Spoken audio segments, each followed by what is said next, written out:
Thank you. Okay, perfect.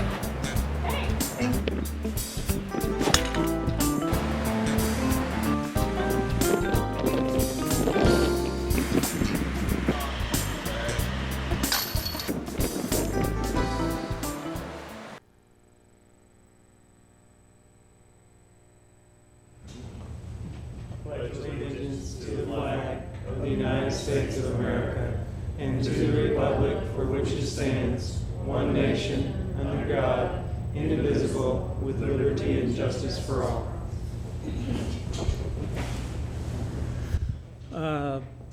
Tom is not able to be with us tonight.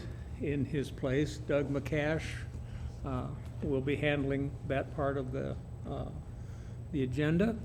The first item up is celebrating success. All right.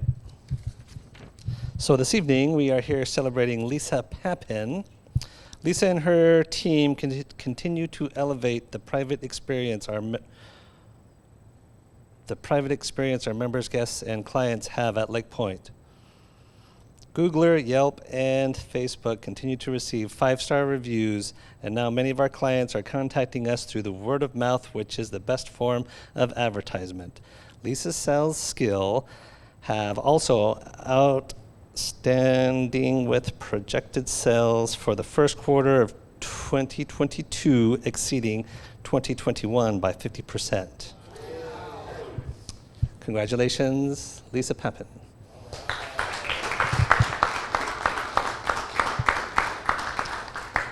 Who spelled it? Not me. Thank There you. are. Thank you very much. Oh, thank you very much. Congratulations. Thanks for coming in. There you are. Uh-huh. This is the continuation of celebrating success, but a little different way. Joining us for her last meeting tonight, Tia Bidwell. Tia joined us 3 years ago, and it's been a very interesting 3 years. So, did you have anything to say about No, it? you stole the thunder. That's I so stole- we're well, here there it is. celebrating Tia. We just wanted to thank you on behalf of the POA and all the rest of the board members. Thank you for your dedicated service over these last 3 years. I don't think anyone realizes how much time goes into this unless you've actually served on this board in particular, how much time and effort goes into doing a good job. And so we appreciate all that you've done on behalf of the POA. And we want to present you with a special gift. So if you would come up here, please. Ooh! It's so pretty. Congratulations. Thank you very much. Enjoy all that extra free time now that you will have. Oh, thank you. You're welcome. Thank you.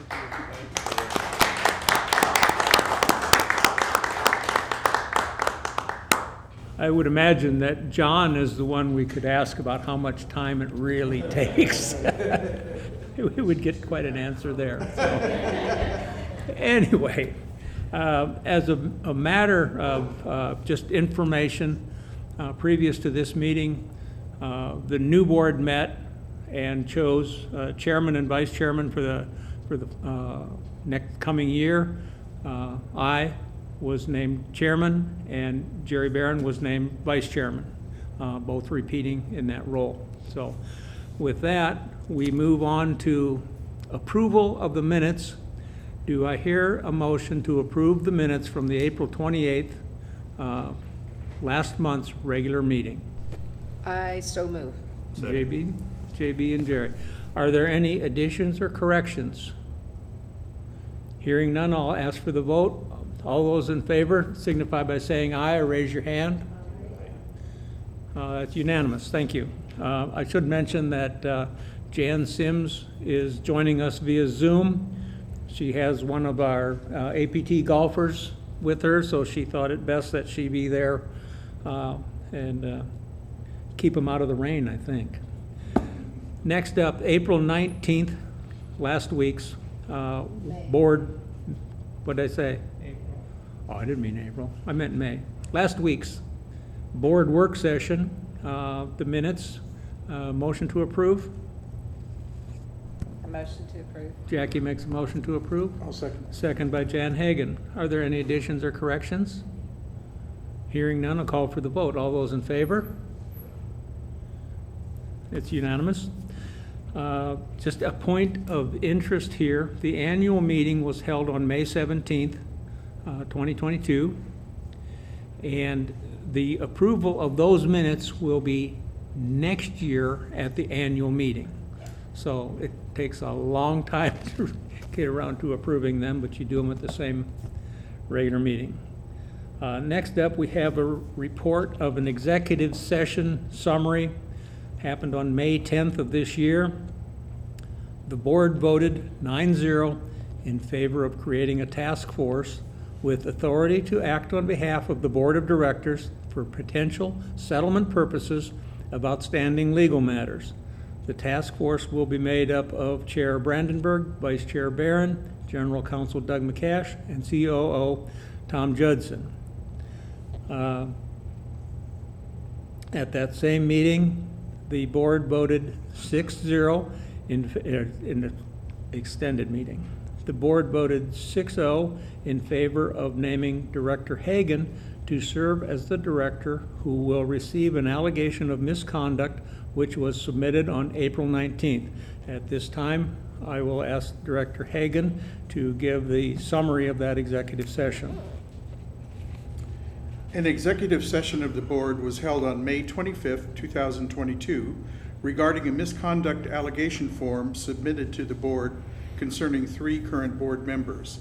The remaining 6 board members found the allegations to be without merit in a 4-2 vote, with directors Hagan, Portillo, Abb, and Gain voting the allegations to be without merit, and directors Fosdick and Sims voting that the allegations had merit. Thank you. Next up is the Joint Advisory Committee reports, and I believe Doug will handle that. So first we'll cover the May Lakes JAC meeting, just a couple of highlights there. The lake and sinkhole repair has been delayed until early June because of the weather and contractor delays. The lake will be kept at a sufficient level to accommodate boats and the boat ramp there so people can still get in and out. Lake Avalon was selected as the lake to dry down this coming winter. The committee discussed private residents installing floats, swim lines, and buoys. While this activity is not encouraged, the committee decided not to act at this time. The committee discussed 2023 capital improvement projects. Projects added to the list include, but are not limited to, repairing the lake and sinkhole and spillway, repaving dam roads as needed, specifically Lake Windsor, adding 3 additional fish raising ponds to supplement the needs of our current fisheries. And that's from Chairman Matt Champagne. Next, we have the Recreation Committee, JAC Committee meeting was held May 9th. General cleanup from the heavy rains earlier this month was needed across the amenities, but they continue to show good serviceable conditions. Branchwood is suggested to expand the area for informational brochures, add pickleball equipment to the retail center, and consider a disc golf camp. 2 washouts were also reported for needed repairs. Loch Lomond, the softball field, has been showing high usage, and I'm not sure if that's a relative term or not because, and a new section of home plate AstroTurf would be beneficial there. Blowing Springs recreational area, members really like the concrete pads under the tables at the Gear Garden. They're a great addition. It's also great to see the POA Instagram manage active and driving awareness around the Gear Garden and the events there. So that was highlighted. Lake Avalon Park, a broken concrete table was reported, and algae at the beach shore was observed. I know the Lakes guys are trying to get that ready for this weekend. Lots of algae there, unfortunately, but they're trying to work with that. At Metfield, there's a dead tree near the playground that needs attention. Tanyard Creek, on the north side of the trail, there are a few wooden steps that need maintenance. And the gun ranges, new signage at gun ranges looks great and provides clear guidance. On the trails and the greenway, the soft trails suffered some damage during the flooding, storms, and the volunteer trail program is engaged in minor repair. and has been reporting the larger washouts and downed trees to maintenance staff. They then had the staff reports and decided on the next meeting date of June 13th in the boardroom at 4 p.m. Last but not least is the May Golf JAC meeting highlights. April rounds ended at 14,213, down by 677 over last year, mostly weather related. Year-to-date rounds ended at 32,241. Range buckets year-to-date 15,373, down by 200. The course ratings are almost complete. They're finished with 4 of the 5 courses. Weather's put them back a little bit, so Kingsdale is the only course left to receive its full completed rating. It should be done soon. Big thank you to all the golf maintenance team for getting the courses open after the flooding. A ton of work went into that. Junior golf camp starting June is full. There were a couple spots available in July, so hurry up if you want to get involved in that. And this note says APT, WAPT is in full swing at Highlands and Country Club, but that is a misprint. It's, I would say, a full wet swing. I don't think they played at Highlands today, did they? No. So hopefully tomorrow and Saturday we'll have good weather for golf. Okay, thank you, Doug. A comment about the beach opening. I was made aware today, reading the paper, that numerous beaches on Beaver Lake will not be open this weekend because of E. coli counts.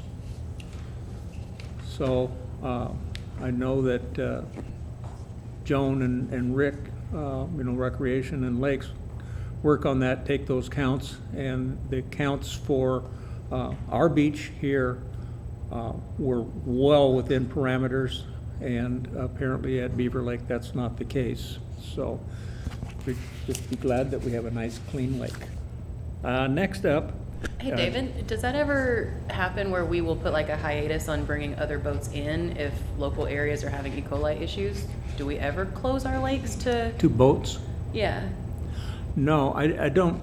Members can come and go. Or as far as guest passes, like bringing in the weekly rental. I'm not aware that type we of ever thing? have done that.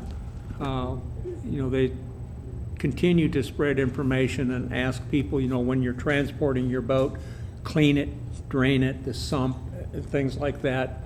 I just also was checking the news, and I saw that there were some invasive snails in a community in south central Arkansas in their lakes. And fisheries in the state is concerned about that because of the problems, that all the things that happen with invasive species. But they've found quite a few of these snails, and apparently they are related to home aquariums.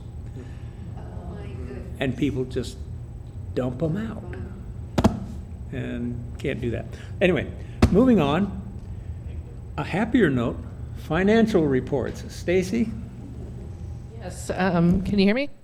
So we're actually going to start out with probably the less happy note, but we're going to talk a little bit about the flood. So that's kind of our highlight tonight, is the financials around the flood and what's happening there. So I'm going to let Keith Eames, who's the Director of Grounds Maintenance, do that, and then we'll talk about the financials when he's done. The flood, this picture right here is the 2 little bridges on Kingswood. I have seen that picture before where you can't see the railings. So it doesn't get as high as it's been, but we did notice a lot more debris from wood and things like that than I've seen in the past, probably due to several factors, one of which was the cold winter we've had a couple years ago. A lot of trees died coming down the creek.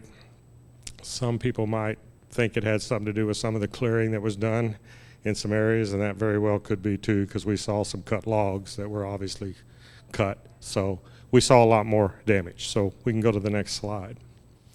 That is number 17 green at Bella Vista Country Club. I got, it was light about 6. I took a picture at 6 so you could see the entire green. This picture was taken at about 8 o'clock, an hour later, and it totally went under. That was very worrisome to me because those of you who've been around here a while know that that green has washed out several times. So when I was looking at that right there and you can see that water tumbling over, I was hoping that that was the bunker and not a hole in the green, and luckily it wasn't. The other thing that worried me about the flooding on the country club is we just had put all those collars down and they weren't very well established, and I had envisioned seeing damage to those, and we got none of that. So we were very fortunate there. So we were blessed. I'm going to show you these pictures and then we'll talk a little bit about the cost. This is number 8 bridge at Kingswood. The one on the left, you can see how the railings get knocked down. That bridge went completely underwater, so all that debris has been cleaned off the top already, but it takes railings out. So we have to replace those railings every time we have a flood because there's really no way to anticipate to take them off quick enough. So we can't open the golf course till we get the railings back on the bridge. The picture on the right is our water line on the downstream side of the creek that busted. That's our main line, so we had no water on that side, which would be the 71 side, till we got that fixed. You put it on the downstream side to protect it is the idea.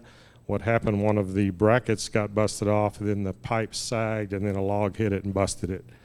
The good news we have here is we have a great team in MAC and in my group. Normally, every place I've worked in the past, when you have to do welding and that kind of work, you have to find a contractor, you have to do all of that. We have all that in-house. So we were able to get this fixed in a very short period of time for less than $1,000 of cost of materials. It could have been way more than that. So we're very blessed with the personnel we have within the POA to fix these kind of problems. This is the back of 7T at Kingswood on the left side. A big tree was back there that fell, so we're going to have to do some work to protect that T now because the tree is what held the material on the edge of the T. So the next event that we will have, and I say will because we will eat into that. So we have some plans to fix that. When I go through the cost, I'll be able to kind of point out where that money is. The one on the right is in front of 2 Berksdale. The reason I put that in there because people get anxious about getting open, and we need to get open quickly. If you can imagine, that's about 6 or 8 inches of silt and mud there. First of all, you have to wait till it gets dry enough to even get out there when the water goes down. And I want to remind everybody in here, at this time of year, we have 6 employees per golf course. So we clean these golf courses up with 6 people, basically. So I've been here, I've seen 11 events since I've been here 8 years. I still don't know how they get it all done that quick. They do a great job. That's some typical damage on the left that we see at Cart Pass, where it undermines, the water starts twirling and it undermines. But in a minute, I'm going to talk a little bit about some things we've repaired and how that has protected these kind of issues. This particular place here, we will take that path out. And we've done in the last 2 floods, we've replaced concrete. And what we do is on that side that you see right there, we put and I'll just have to show you, we put in my hand, like my hand right here, we pour that concrete deeper and at an angle so that water hits that, goes over the top, and then we do it on the back side too so it doesn't undermine underneath. We've done 3 or 4 of those in the last 2 floods and they all held up. So my point of it is, as we learn and repair things, we've been very successful with our repairs that they've held up in previous floods.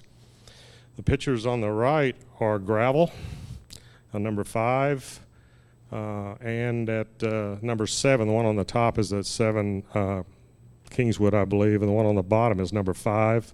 You can see the construction equipment back there. It's hard to visualize what that is, but that's about 3.5 feet deep.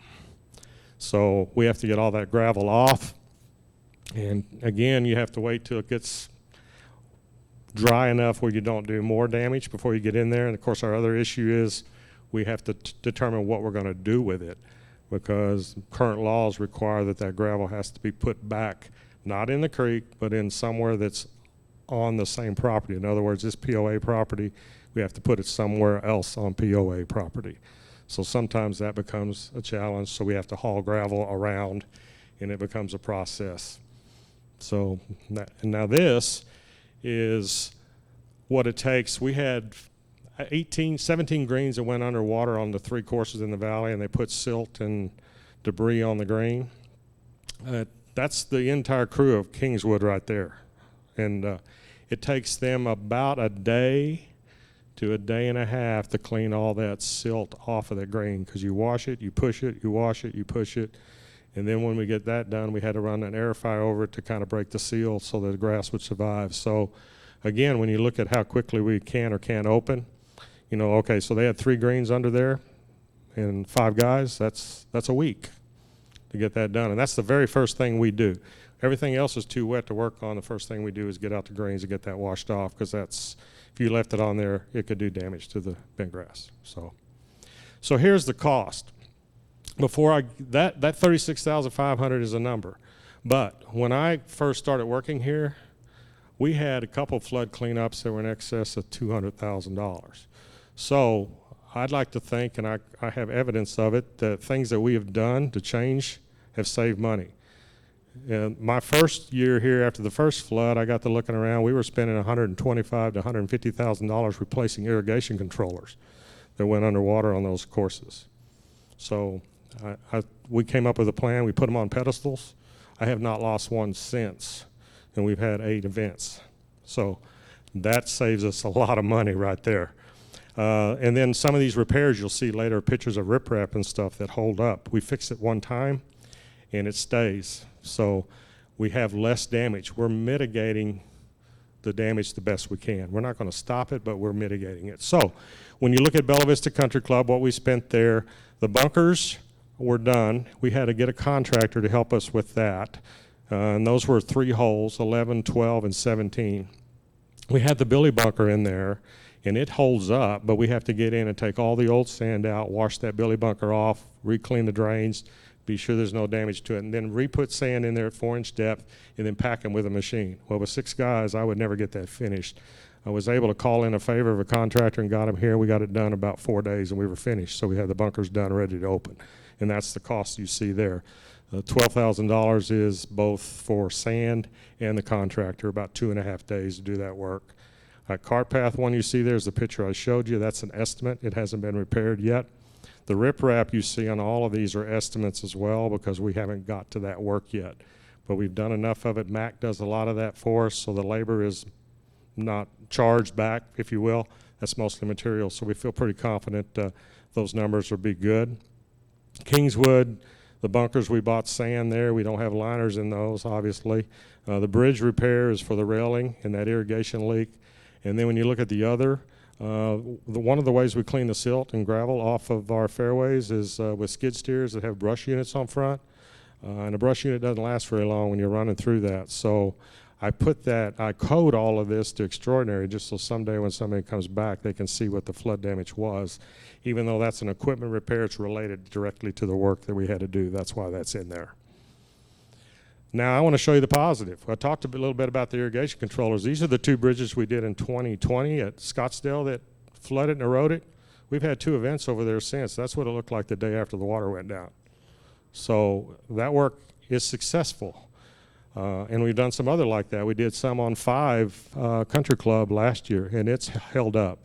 And the reason I want to point this out, not so much to brag on what we've done, but to kind of demonstrate why we're going to talk about a couple other issues still, flood related, and the engineering that we need to do, and why we choose who we choose to look at these projects, because they've proven to be successful here. This engineering work was done by Craft and Tull, and it holds up. So let me see, is there another slide? Yeah, okay, there's the one.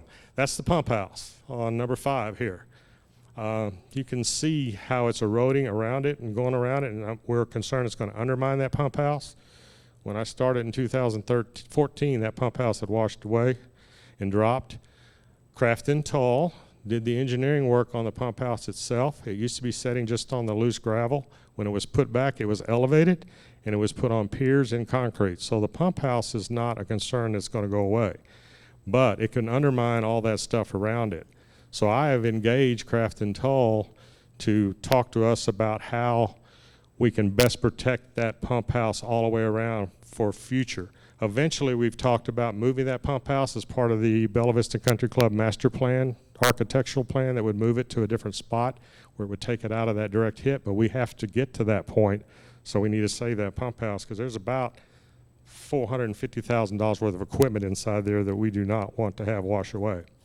The other reason Craft and Tull is key for us right here, because I believe some of this is due to some of the changes being done on the road and some of the clearing over there, that it's hitting directly into that pump house. Craft and Tull did all the engineering on the 340 project. So they already know all the flows. They know everything that goes through there currently, and they also have the numbers of what's going to happen when the bridge is finished. So we have asked him to come up with ideas for us, engineering-wise, to handle for a 5 to 7 year, best we can, protection on that based on what the water flow will be when the road construction is done. That would be very difficult to do if we used another engineer, because sometimes they don't really care to share that information because they have their own personal stamp on it. So we're using Craft and Toll there. This is the other little surprise that I want to just kind of give you a little touch on. This is the abandoned bridge behind Berksdale. Number 2 is abandoned probably in 2016. There are no laws by the state or anyone that require us to remove that, so we don't have to. But what's happening is all this debris and stuff is piling up behind it.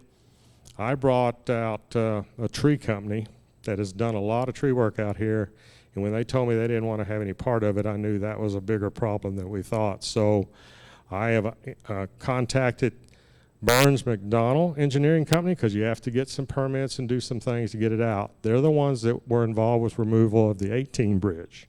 So they already know the process, and they also know contractors who can help us do it. So our goal is to get this one out of here by the end of the year.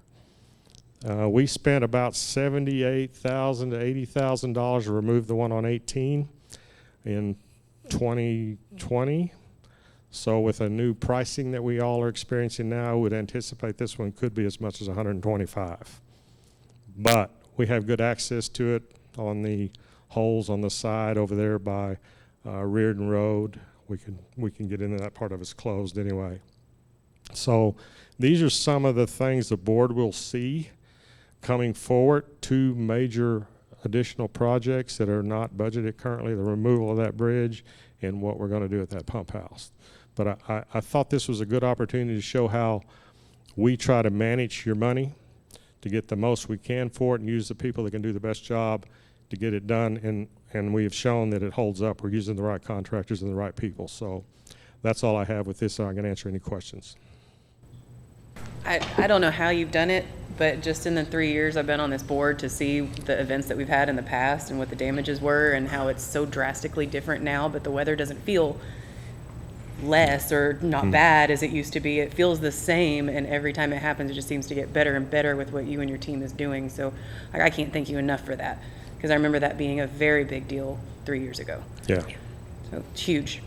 And then I'd really also appreciate you saying who your contractor is that you like, because that's the things as a board member we need to hear, because everybody knows you can find 2 different people to build a home, and you may be $30,000 different, but the quality is not there. Yes, ma'am. So those are what we need to know to make those decisions. I appreciate that, and I'll pass along the crews that work hard to keep it cleaned up too. So thank you very much for that.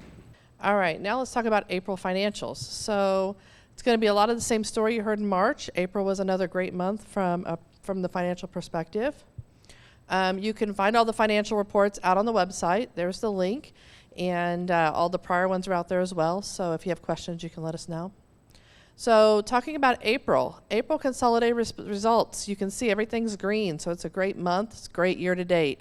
A couple call outs. We just talked about the flooding. So weather has impacted several areas. And then we still have some timing of the slow spending from Q1, supply issues. We're starting to see that get caught up in Q2, but you'll still see some challenges there as we go through this. The first row, if you look across, you see revenue for April. We're up $129,000 to budget. Our gross profit was up $76,000 to budget. Our expenses, we were better than budget by $35,000, and our EBITDA ended up better than budget by $111,000. So really another good month. Year to date, we're trending really well. Our variance for revenue is $1.4 million, and remember we have the cell tower in there. Gross profit year to date is $1.2. Our expenses are better than budget by $659,000, and our EBITDA variance is 1.9. So you'll see some. I know some of you like to look at compared to last year, and I have some of that in here too that we'll look at. So let's talk just POA. So you can kind of see the chart on the right, how well we are doing in 2022 for revenue. We've exceeded last year, and we've exceeded budget for every month except January. And so it's just been a great year. So far, food and beverage is just having an outstanding year, better than budget by 37,000. 20,000 of that's in food, and 12.3 is in beer and wine. So it's kind of everything across the board. Golf annual green fees are up 12,000. Their equipment sales at Tanyard Creek are up 8. Recreation merchandise sales are up 4,000. The RV park in the guest space is up 5, and their class fees are up 8. And then some other areas, our assessments are up 22,000. The lot resale is up 50. Miscellaneous non-taxable income on the golf maintenance side is up 32. So they actually don't usually have income, but they got a check this year or this month for some of the work on the highway, and Doug could speak to that probably more, but some of the work that's being done down on the highway to help with the repairs on the golf course once that's complete. So he actually has revenue this year. And worse than budget, so we had food and beverage, their banquet sales are down a little bit. Golf, green fees for the members are down by 16. Handicap fees are 9, and cart rentals are 4. Recreation, our dock fees are down, and our tiny cabin income is down. And then our membership transfer fees, they're down quite a bit by 45, and advertising 6. So probably the biggest call out on this would be on the membership transfer fees being down 45. Hoping that's timing, but what I'm hearing is that the economy's not slowing down, or the house sales are not slowing down, so we're hoping it'll catch up. So year-to-date actual versus budget. So I've got each of the different, or some of the different areas. Recreation, you can see overall recreation year-to-date gross profit, they're up 55,000, and they're up 71,000 compared to last year. So I threw that in there knowing some of you like to compare to last year. RV full service is 39, recreation classes 25, guest fees 8, and then our tiny cabins are down by 11. They got a slow start this year due to the supply issues. Food and beverage. Food and beverage is up 40,000, up 73,000 over last year. Overall, their sales are up 132, and food sales, you can see each of the different areas, the Country Club, Lake Point, Gear Garden, and Highlands. The only one that's down for food sales is Highlands, just because of the delay in the pizza kitchen being open. Beer sales, Highlands, Country Club, Lake Point, Gear Garden, all of them are exceeding their budget. Wine sales are the same. Gear Garden, you see, is -0, but that was really just below 1,000, so they're pretty flat. And then the liquor sales are all exceeding budget. So food and beverage is really having an outstanding year as well. Lakes and parks, so they're struggling a little bit with some of the weather issues. Gun range is up 7. The dock fees are up 3. The boat registration fees are still down by 8. And the RV storage fees are down by 24.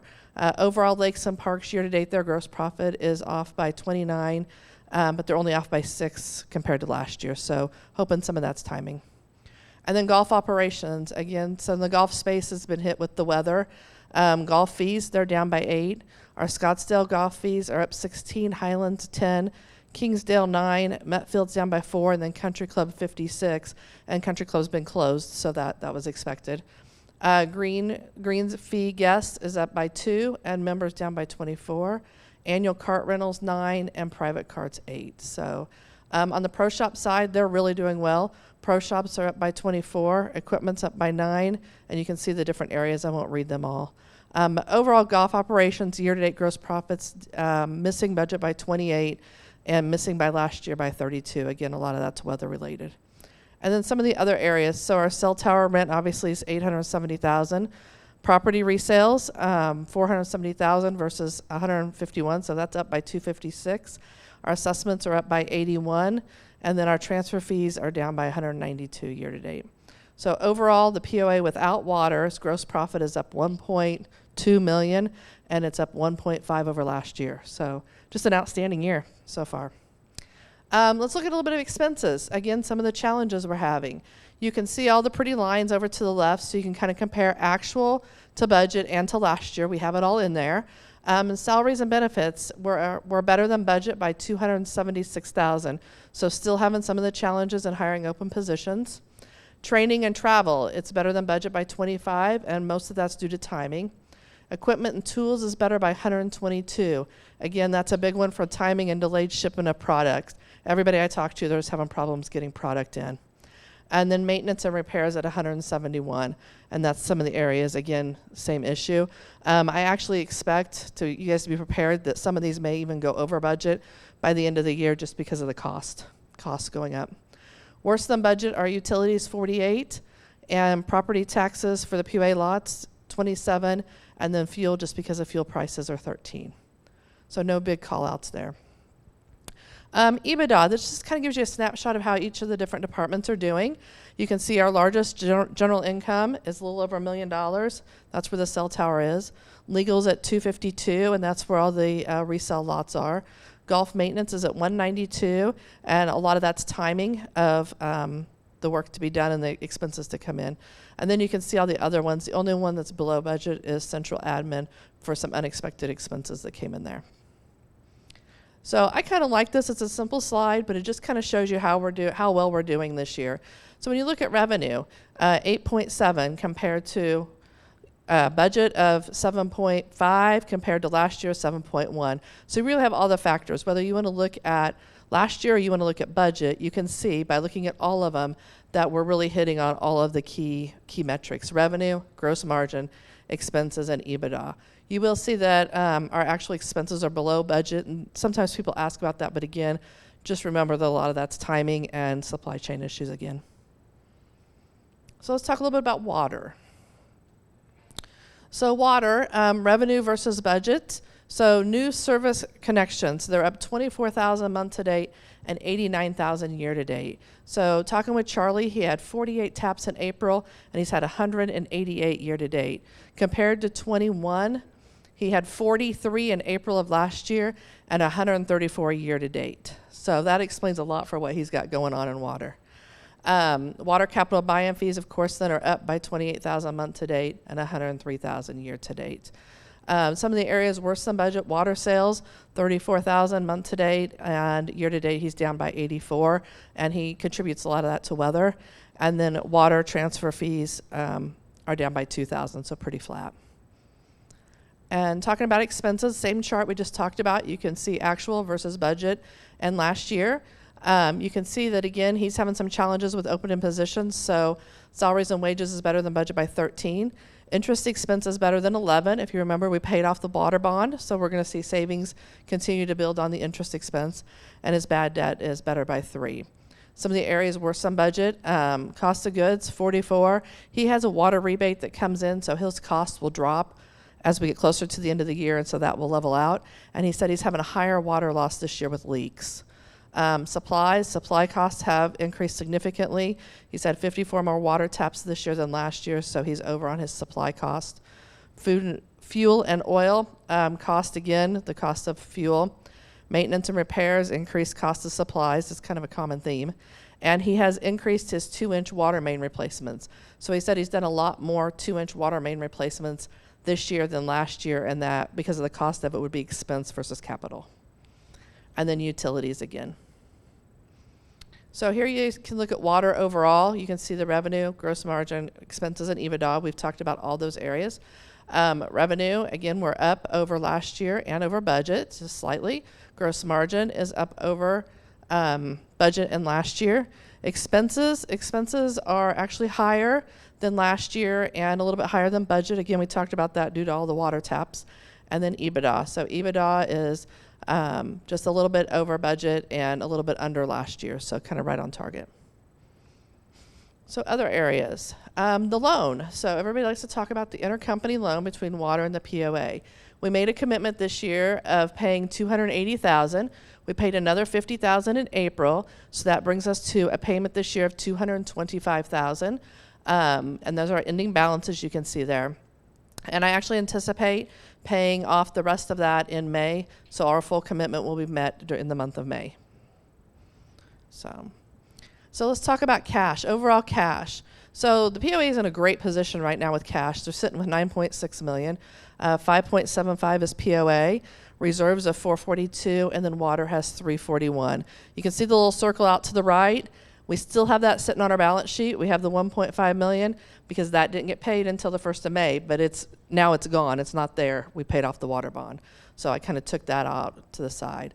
I will caution you, though, that the first part of the year, we're always cash heavy with the prepaid assessments and everything, and we could start seeing our cash go down as the year goes on. So over the next 6 months, we'll have to kind of watch that cash position, especially, too, with the supply issues and all of the capital we have going on this year. We have a lot of stuff we're going to start seeing that cash go out from all those capital projects that we have going on as well between now and the end of the year. And then the last slide is the one pager that we always have in here that just kind of sums everything up. I think we've talked about everything on here. The EBITDA for all the departments, the ones that are better than budget and worse. The EBITDA for the POA. We've talked about the borrowing, and we talked about the cash positions. So that just is kind of a good one to go back to. Questions? If I remember correctly, the 1st of May, we had some flooding too, if that's not correct. Flooding? Yes. So most of this that Keith talked about was the flooding in May. We're off a month, but that expense we'll see hit in May.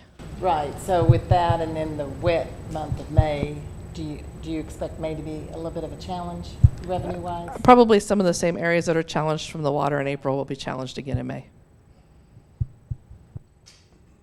Any others? All right, thank you. Thank you, Stacy. And thank you to Keith for the update. We appreciate the effort that was put in by your crews and how quickly they managed to get the courses open again. We understand what an undertaking it is, and we hope that the membership is appreciative also. So, next item on the agenda is last month's open forum comments, questions. There were none.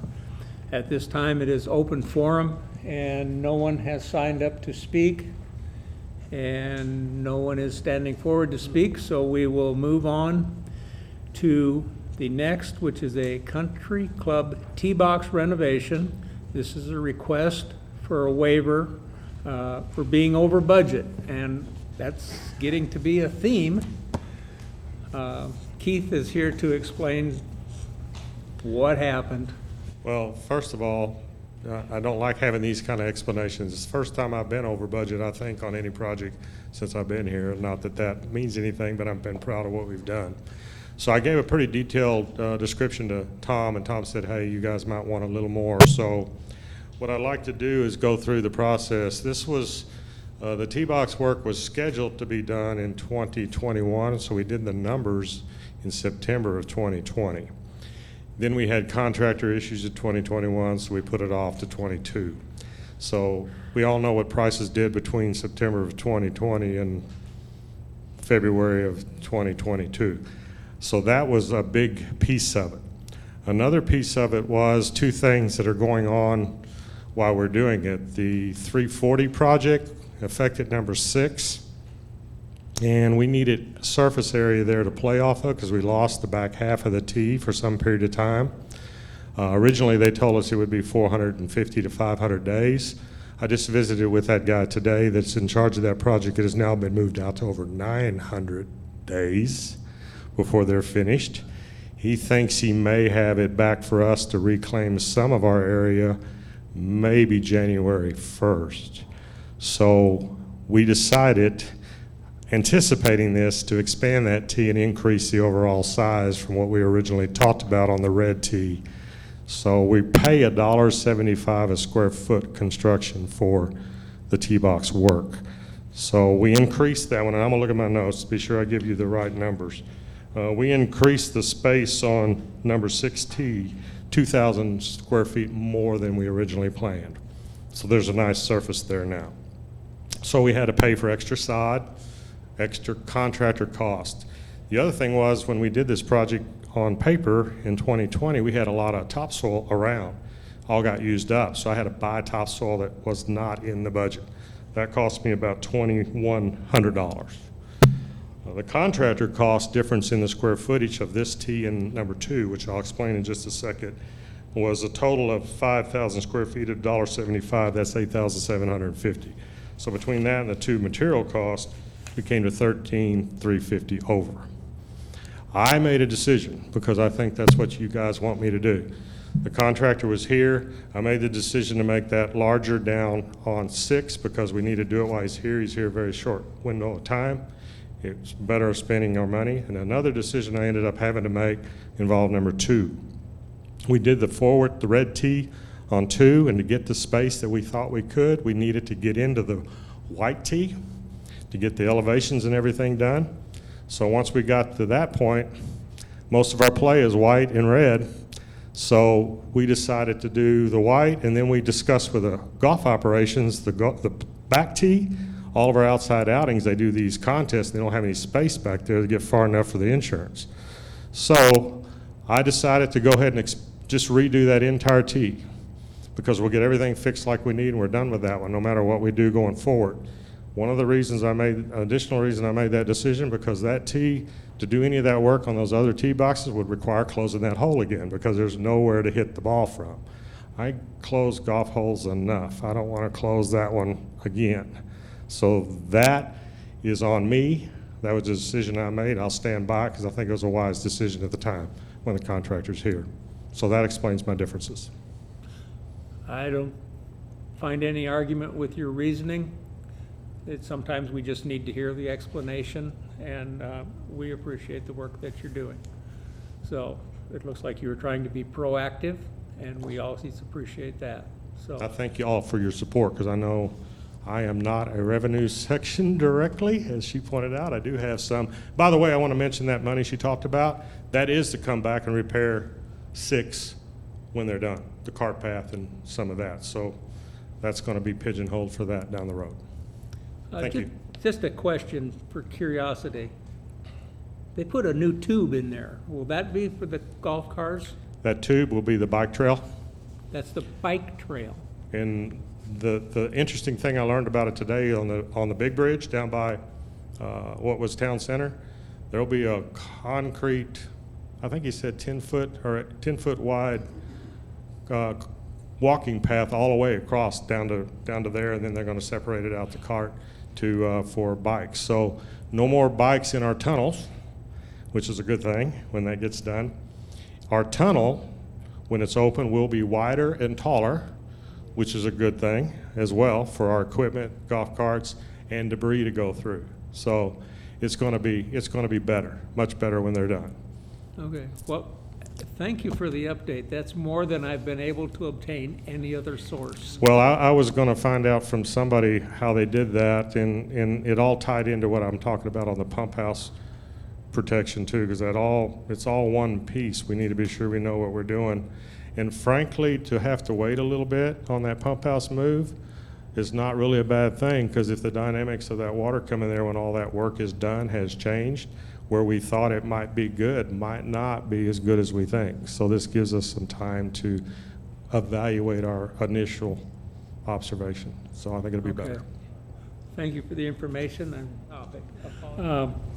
are there any other questions for Keith about the waiver?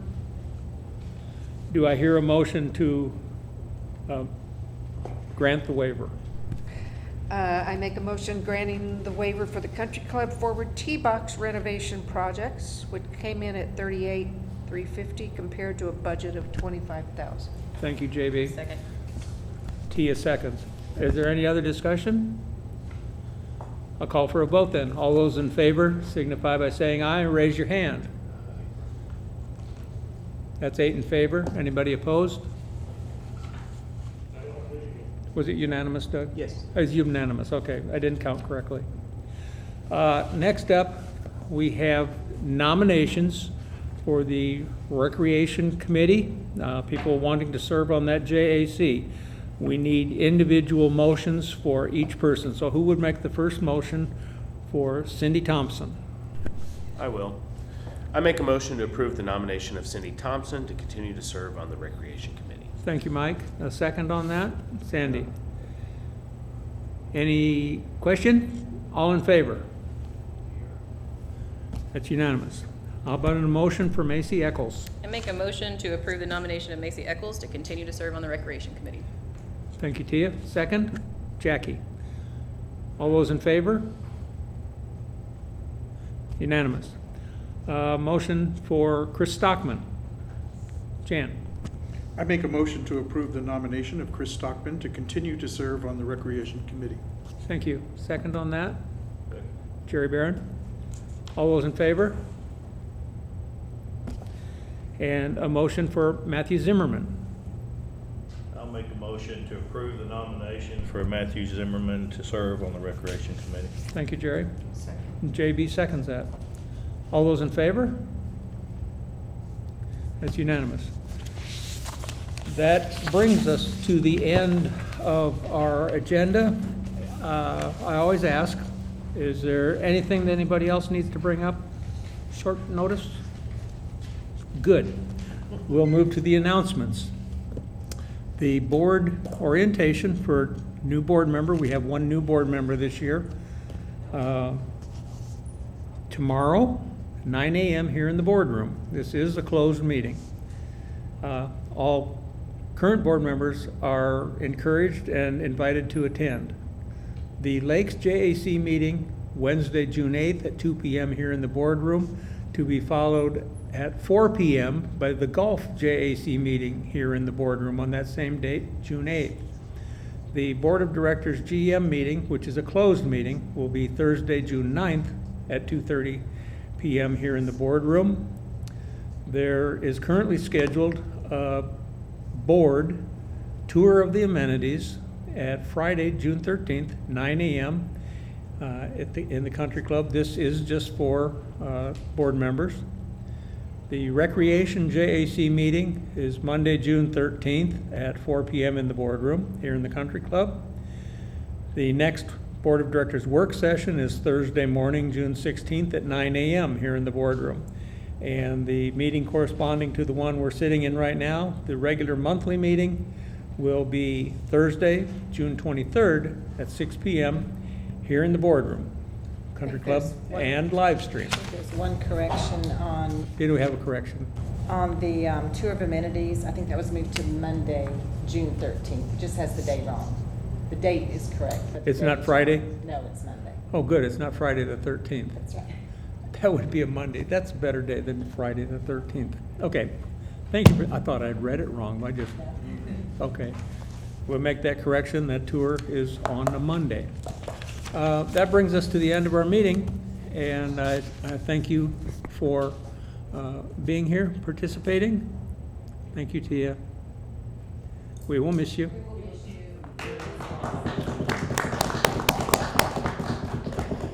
And that brings us to the end of our meeting. Thank you.